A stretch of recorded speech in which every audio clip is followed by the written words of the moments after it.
Hello once again, drummers and percussionists. So what's your news? What have you been practicing lately? I'd love to know. Leave me a comment down below. I swear that rhyme was accidental, but now let's get into today's video. As you might have guessed from the intro, the pattern that we're going to learn in this video involves using a finger technique. So if you want to see a video all about that technique, just click on this hand,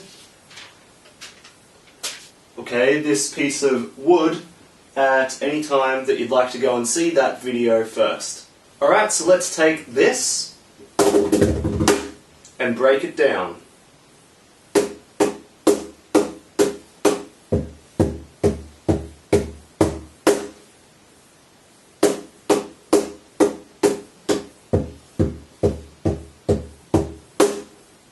So the pattern has 12 strokes in total, and each of them we're using these alternating fingers. Now 6 are on the snare and 6 are on the bass. So on the snare they're divided 2, 2, 2, but then on the bass it's 2 and 4. So keeping that in mind, let's work from a slow tempo and start to build it up.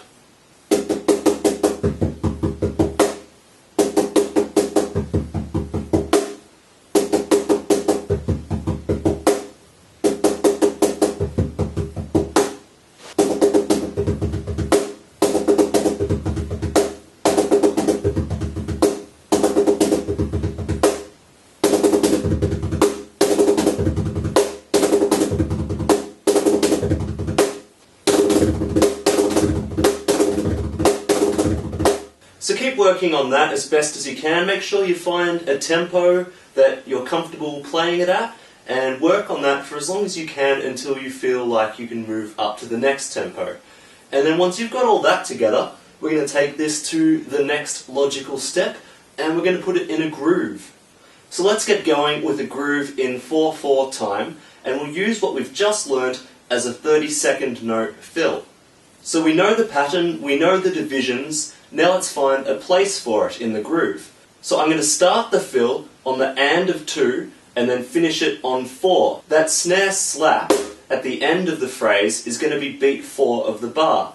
So it runs from 2 and to 4. And because it'd be too busy to make it happen every bar, let's do it every second bar.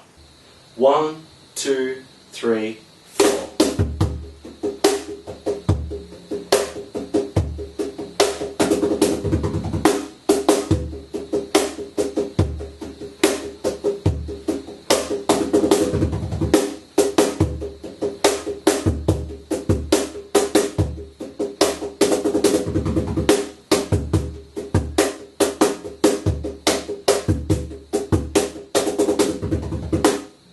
Alright, so how's that coming together for you? I'm just going to speed it up a little bit now.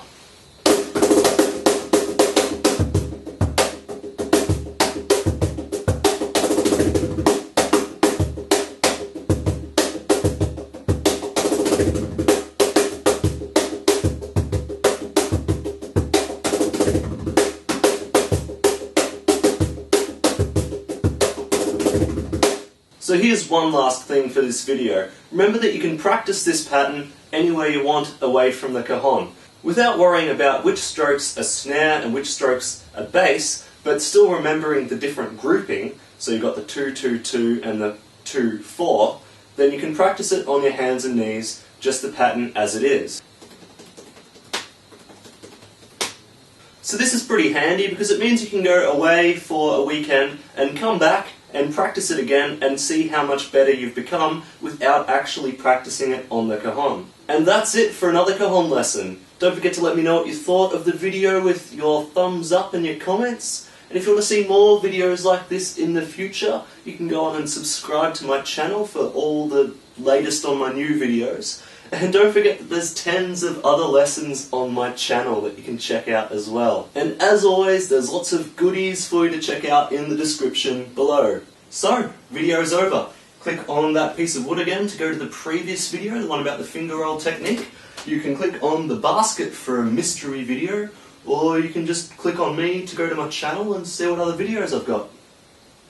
Might find something helpful.